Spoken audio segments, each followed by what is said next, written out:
Hello everyone, I am नवीन कुमार। और एक company है जो कि हॉस्पिटैलिटी के बिजनेस में काम करती है। होटल्स वगैरह जो प्रॉपर्टीज़ होती हैं उनको ऑन करती है और बाद में जैसे मेरियट, हयात, इस टाइप की जो जो अच्छी कंपनियां होती हैं जो कि अपस्केल जो टाइप की होटल्स जो बिजनेसेस होते हैं उनको मैनेज करती हैं, ऑपरेट करती हैं, इनको साथ में कॉन्ट्रैक्ट करती है और बाद में अपनी प्रॉपर्टीज़ के ऊपर में होटल्स को मैनेज करवाती है इन कंपनी के द्वारा। तो ऐसी ये कंपनी जो कि होटल मैनेजमेंट नहीं कहूँगा, होटल प्रॉपर्टी मैनेजमेंट बिजनेस में काम करती है, ओनरशिप में काम करती है। तो ऐसी कंपनी, इसका नाम है वेंटी हॉस्पिटैलिटी लिमिटेड। ये कंपनी स्टॉक मार्केट से पैसे उठाना चाह रही है और अपनी जो पूरी वैल्यू लगा रही है दैट इज़ 15,000 करोड़ रुपीज़। तो इसका जो आईपीओ है वो 20 दिसंबर से 24 दिसंबर के बीच में खुलने वाला है। वहाँ पे 643 का कट ऑफ प्राइस है। 1600 करोड़ रुपए कंपनी उठा रही है और प्रोमोटर्स के पास में 100% शेयर होल्डिंग थी आईपीओ से पहले, और आईपीओ के बाद में लगभग 86% के आसपास में शेयर होल्डिंग रह जाने वाली है। दैट मीन्स की कंपनी को फ्यूचर में और पैसे उठाने पड़ सकते हैं, शेयर्स और जारी करने पड़ सकते हैं मार्केट के अंदर में, फ्यूचर के अंदर में, राइट। अब कंपनी पैसे उठाने के पीछे जो मेन रीज़न इन्होंने बताया है दैट इज़ कि इनको लोन बहुत ज़्यादा है अब खुद के ऊपर, और खुद की जो दूसरी सब्सिडरीज होती हैं, स्टेप डाउन सब्सिडरीज होती हैं उनके ऊपर में, तो उसका पेमेंट करना है, उसके लिए पैसों की ज़रूरत है। लोन का पेमेंट करना है, लोन के साथ में इंटरेस्ट का जो पेमेंट है वो करना है। तो ये बेसिक रीजन इन्होंने बताए हैं। अब यहाँ पर देख लेते हैं कि कंपनी के जो इनके ऊपर में कुछ खास लिटिगेशंस वगैरह आज के दिन नहीं है कंपनी के ऊपर में। कंपनी अगर हम लोग हिस्ट्री की बात करते हैं तो यहाँ पर O4U रियलिटी प्राइवेट लिमिटेड नाम से कंपनी शुरुआत हुई थी यहाँ पर लगभग 2002 के अंदर में। उसके बाद में इसका नाम चेंज कर दिया था ICC रियलिटी 2003 में, फिर इसका नाम चेंज कर दिया गया वेंटी हॉस्पिटैलिटी प्राइवेट लिमिटेड 2024 में, और ये 3 बार इसका नाम बदला है।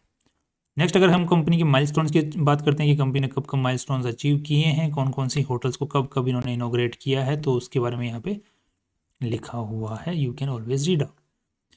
नेक्स्ट अगर कंपनी के बारे में हम लोग ये देख लेते हैं कि Ventive Hospitality Limited, JW Marriott Pune, Marriott Suites Pune, Oakwood Residence Pune, ICC Pavilion Pune, ICC office, तो ये जो प्रॉपर्टीज़ हैं ये कंपनी द्वारा ओन्ड है। सो वेंट्यू हॉस्पिटैलिटी लिमिटेड की ये और बाकी सारी सब्सिडरीज हैं, जैसे यहाँ पे अर्बेंडेज hotels, KBJ hotels, Wellcraft infra projects, तो ये यहाँ पर 1 2 3 4 5 6 7 8 यहाँ पर सब्सिडरीज देखने को मिल रही हैं।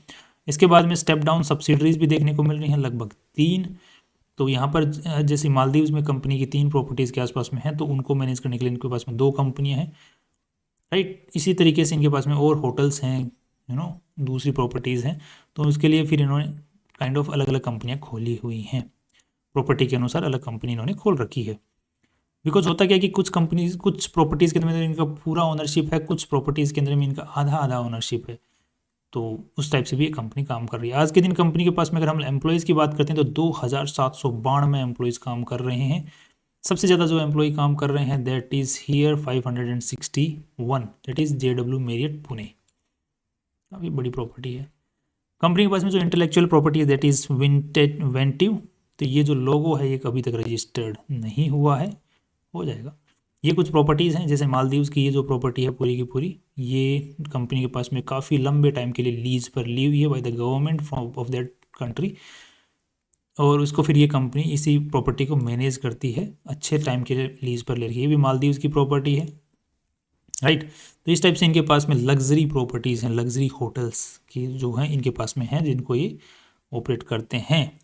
अब आज के दिन जैसे JW Marriott Pune, Ritz Carlton Pune, Anantara Maldives, Conrad Maldives, Raaya by Atmosphere Maldives, Marriott Suites Pune, Double Tree by Hilton, Oakwood Residence Pune, तो ये काफ़ी सारे अभी देख रहे हो कि इनमें कंपनी जो प्रॉपर्टी को मैनेज कर रही है, ये मेरियट है, माइनर है, हिल्टन है, ओकवुड है, ये दूसरी जो जो प्रॉपर्टी को मैनेज करती हैं उनको, उनके साथ में इन्होंने टाई अप कर रखा है कि हम प्रॉपर्टी नहीं चलाएंगे, हमारे ब्रांड नेम से नहीं चलेगी, हम सिर्फ ऑन करेंगे होटल को, काम तुम करोगे भाई। तो ये इस टाइप के कॉन्ट्रैक्ट्स हैं। अब ये कॉन्ट्रैक्ट कब तक के लिए हैं ये आप लोग यहाँ पे पढ़ सकते हैं, कौन सी कंपनी के लिए। इस कॉन्ट्रैक्ट इस टाइम के बाद में ये या तो कॉन्ट्रैक्ट रिन्यू होगा या फिर दूसरी फ्रेंचाइजी को मिल जाएगा, दूसरे ऑपरेटर को मिल जाएगा, राइट। अब ये जो प्रॉपर्टीज़ हैं इन्होंने एक्वायर कब की हैं, डेट ऑफ एक्विजिशन की भी यहाँ पर डेट दी हुई है। लग्जरी होटल्स हैं इनके पास में, मोस्टली सारी लग्जरी होटल्स हैं, ठीक है। ये कुछ और होटल्स की आपके यहाँ पे पिक्चर्स, ये होटल नहीं है, ये मॉल है, ये भी, ये आई थिंक कन्वेंशन सेंटर है जहाँ पर जैसे मीटिंग्स वगैरह होती हैं लोगों की, ये अगेन होटल है। अब नेक्स्ट अगर हम लोग यहाँ पे देख लेते हैं कि नंबर ऑफ कीज, मतलब इनके पास में टोटल रूम्स कितने जो होटल हैं, होटल्स 11 प्रॉपर्टीज़ इनके पास में है और 4 जो है एन्युटी एसेट्स हैं। एन्युटी एसेट्स जैसे ये अपने मॉल हो गया, कन्वेंशन सेंटर्स हो गए, इस टाइप से जो मीटिंग के सेंटर्स हो गए, इस टाइप की जो प्रॉपर्टीज़ होती हैं वो 4 इनके पास में पड़ी हुई हैं। जो ऑक्यूपेंसी रेट है 95% है इनकी एन्युटी एसेट्स की और बाद में 60% है इनकी होटल्स की। मतलब 60% जो है, बाकी 40% खाली ही पड़ा रहता है होटल, बाकी 60% तक ऑन एन एवरेज भरा रहता है। ऑक्यूपेंसी रेट ठीक ठाक इनकी देखने को मिल रही है और दैट इज़ लग्जरी। और यहाँ पर एवरेज जो रूम रेंट्स है वो 16,645 है average room rent. Ultra luxury में आता है, आई थिंक लग्जरी है। अल्ट्रा लग्जरी तो वो जैसे उदयपुर का होटल है 1 लाख, 1.5 लाख, यानी 2 लाख हो गया होगा। 1 लाख तो बहुत पहले था, राइट। एक रात का, एक 1 डे 24 आवर्स, एक रात का मानते हैं। अब नेक्स्ट अगर देख लेते हैं यहाँ पर ये कुछ प्रॉपर्टीज़ हैं जिनको किसने प्राइस के ऊपर में एक्वायर किया गया था, इनके बारे में यहाँ पे लिखा हुआ है। Every property, about every property. यहाँ पे अनंतारा मालदीव्स को 738 मिलियन रुपीज़ में एक्वायर किया गया, लीज पर लिया गया, एक्वायर नहीं किया गया, लीज पर राइट। अब यहाँ पर कंपनी की हम थोड़ी सी बैलेंस शीट को भी समझने की कोशिश कर लेते हैं। I think we have got enough idea कि कंपनी क्या करती है, क्या ओन करती है, क्या प्रॉपर्टी में डील करती है। अब ध्यान रखिएगा, कुछ प्रॉपर्टीज़ कंपनी 100% ओन करती है, कुछ 50% ओन करती है, कुछ लीज पर ले रखी हैं और लीज भी एक लॉन्ग टाइम के लिए ले रखी हैं। मोस्टली कंपनी जो प्रॉपर्टीज़ ओन करती है उसमें 50.1% के आसपास में ओन करती है। डेट मीन्स की जो मेन कंट्रोल है वो इसी का, कंपनी का ही उन प्रॉपर्टीज़ में रहने वाला है control, main decision maker on the property. अब देख लेते हैं थोड़ा सा आरएसपी के अंदर में बैलेंस शीट को रीड करने की कोशिश करते हैं तो कितना पैसा आज के दिन इस कंपनी में लगा हुआ है। दैट इज़ अराउंड 8,714 करोड़ रुपए लगे हुए हैं इस कंपनी के अंदर में, जिसमें से जो शेयर होल्डर्स का पैसा है दैट इज़ 3,800 करोड़ रुपए लगे हुए हैं। दैट मीन्स कि लगभग 45% के आसपास में शेयर होल्डर्स का पैसा है। बाकी सारा पैसा किसका लगा हुआ है, उधारी का लगा हुआ है, राइट। और रिसेंट में ही कंपनी ने नाम की है प्रॉपर्टीज़ को, जो जैसे यहाँ पे देख रहे हैं पिछले साल तो बैलेंस शीट की जो साइज थी 951 करोड़ थी, अभी इस साल कितनी हो गई, 8,714 करोड़ हो चुकी है। तो इसके नाम पे अभी रिसेंट में ही किया है प्रॉपर्टीज़ को। अब यहाँ पर देखने की कोशिश करते हैं कि पैसा कहाँ कहाँ लगा हुआ है भाई। तो मेन जो एसेट्स में जैसे ये प्रॉपर्टीज़ में लगा हुआ है दैट इज़ 2,600 करोड़ रुपये। इन्वेस्टमेंट प्रॉपर्टीज़, अगेन प्रॉपर्टीज़ में लगा हुआ है दैट इज़ 1,930 करोड़ रुपीज़। और यहाँ पर जो लगा हुआ है गुडविल, जो कंपनी ने दूसरी कंपनियों को जब खरीदा है, ओन किया है, तो वहाँ पे उन कंपनियों का नाम भी आया है। तो जो एक्स्ट्रा पैसा कंपनी को देने को पड़ा है एसेट की वैल्यू के अनुसार, तो वो जो गुडविल में कैलकुलेट होता है, तो यहाँ पर 1,585 करोड़ रुपए इसमें पड़े हुए हैं। अब इसकी तो ज़्यादा कुछ खास, खैर वैल्यू तो होती है नाम की। Right to use of asset that is company ने जो मालदीव्स के अंदर में जो प्रॉपर्टीज़ ले रखी हैं वो लीज़ के ऊपर में कुछ 80 साल के लिए, 90 साल के लिए, तो उनकी वैल्यू है 1,342 करोड़ रुपए right to use of assets. तो अच्छा खासा 8,000 करोड़ रुपए तो करंट नॉन करंट एसेट्स में ही लगा हुआ है। बाकी करंट एसेट्स में तो बिजनेस, होटल बिजनेस में नॉर्मली पैसा छोटा मोटा लगा रहता है।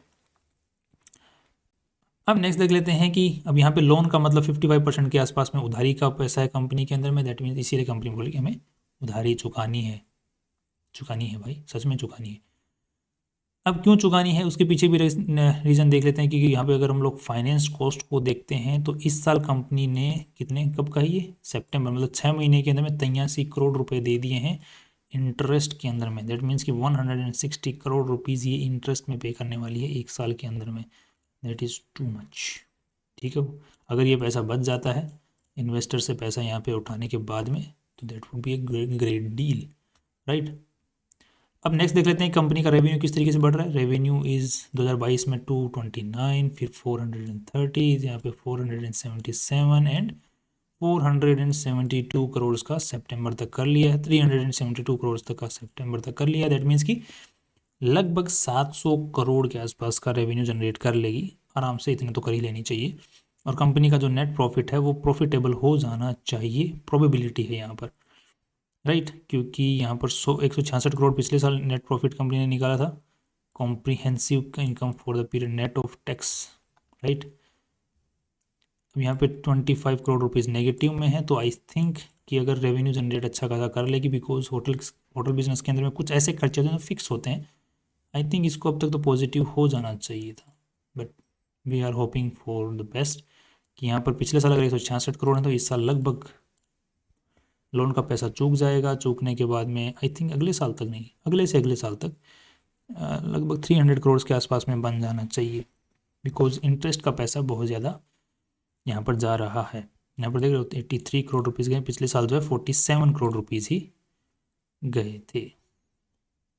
बाकी सारे खर्चे तो सेम से ही हैं, नॉर्मली बढ़े हैं, बस यही मेन खर्चा यही बढ़ा है इंटरेस्ट का। So I am hoping the positive side. अब बाकी हम लोग पी और पीबी रेशियो नहीं कैलकुलेट करने वाले हैं कंपनी के ऊपर में, that is would be on forward PE, because यहाँ पर ये जो पैसा है 83 करोड़ रुपीज़ ये ऐड हो जाएगा नेट प्रॉफिट्स के अंदर में। तो आई थिंक कि ये अगर कंपनी जैसे कितने का लोन है इसके ऊपर में 4,500 करोड़ रुपए का 1,600 करोड़ का ऐड माइनस हो जाएगा। तो उस हिसाब से निकाल के देखें तो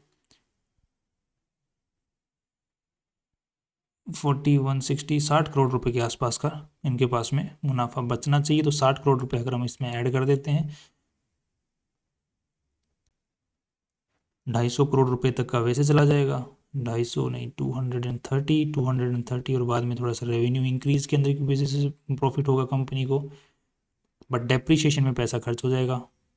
depreciation amortisation is also costing company too much, but so I think 250 crore का हम लोग मान के चल सकते हैं कि इस साल तक जो है 250 करोड़ के आसपास का कंपनी नेट प्रॉफिट जनरेट कर सकती है। There are chances if company pays this loan, the amount that company is raising, if company pays this loan on time just after the IPO, you know. तो मोटा मोटा तौर पे हम लोग ये मान कर चल सकते हैं। सो 250 के आसपास का हम लोग पी रेशियो कैलकुलेट करेंगे उसके हिसाब से। तो यहाँ पर कंपनी ने जो अपनी वैल्यू लगाई है दैट इज अराउंड कितनी,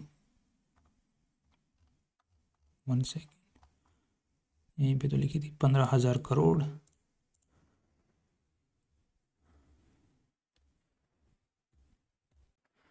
तो इस हिसाब से 60 का पी रेशियो निकल के आता है, जिसको अगर हम लोग कंपेयर करके देखते हैं शेलेट होटल्स के साथ में तो इसका पी रेशियो है 289, इसका है 166, 230 एंड इसका है 39। सो कंपनी का जो जिस हिसाब से कंपनी प्रॉपर्टीज़ को मैनेज करती है, लग्जरी, ये भी लग्जरी में ही आती है EIH भी। सो इस हिसाब से अगर देखा जाए तो कंपनी ने अपनी वैल्यू जो लगाई है वो अच्छी लगाई है, ठीक ठाक लगाई है, बिकॉज बाकी और भी कंपनियां जिनकी यहाँ पे पी रेशियो बहुत सस्ते, बहुत ही मतलब कम कमाई कर रही हैं। अब थोड़ा सा हम लोग कंपनी का पीबी रेशियो को भी एक बार कैलकुलेट कर लेते हैं। तो यहाँ पे 1,600 करोड़ रुपए जाने वाले हैं, 1,600 नेटवर्थ इज 3,665। खर्चा भी हम लोग बाहर निकाल देते हैं तो 5,000 करोड़ हो जाएगा। 5,3 का पीबी रेशियो निकल के आता है, जिसको अगर हम लोग यहाँ पर कंपेयर करते हैं it is 7, 4, 3 and 6। So that means कि कंपनी ने अपनी वैल्यू जो है, क्योंकि होटल बिजनेस के अंदर में जो मेन वैल्यू होती है वो उस प्रॉपर्टी की होती है। अर्निंग तो नॉर्मली चलती रहती है नॉर्मल, बट जो प्रॉपर्टी की वैल्यू अप्रिशिएट होती है उसके हिसाब से कंपनी की जो एक्चुअल वर्थ निकल के आती है वो ओवर द टाइम प्रॉपर्टी की वैल्यू में निकल के आती है। अर्निंग चाहे इतनी ज़्यादा हो चाहे ना हो, इसीलिए होटल बिजनेस के अंदर में पी रेशियो ज़्यादा कम मायने रखता है, मेन जो है प्रॉपर्टी की ग्रोथ मायने रखती है। That's all from my side. बाकी अब जो पॉजिटिविटी है इस कंपनी के अंदर में देखने को मिल रही है, अगर हम लोग पी और पीबी रेशियो के हिसाब से देखते हैं तो company is worth investing for the long term. But कुछ डाउट्स हैं, क्योंकि अभी कंपनी का क्या है कि बहुत ज़्यादा प्रॉपर्टीज़ कंपनी ने अपने नाम पर की हैं, तो उसका क्या इफेक्ट निकल के आएगा, डेप्रिशिएशन कॉस्ट क्या निकल के आएगा, वो अभी तक थोड़ा सा हमें आई थिंक जो लेटेस्ट क्वार्टर का जो रिजल्ट आएगा दिसंबर का उसके अंदर में चेक करना पड़ेगा। सो लॉन्ग टर्म का भी बाद में सोचेंगे। सॉरी, मैं अगर लॉन्ग टर्म का मैंने कह दिया कि लॉन्ग टर्म का हम बाद में सोचेंगे। शॉर्ट टर्म के हिसाब से मुझे अगर हवा बनती हुई दिखती है इसके अंदर में तो we can apply for that. तो यहाँ पर 1 सेकेंड, GMP 0%, अगर ये 40% के आसपास में पॉजिटिव चलता है तो we can always look for the listing gains, right. That's all from my side. कल फिर मिलते हैं नई इंपॉर्टेंट वीडियो के साथ में। सी यू टुमारो।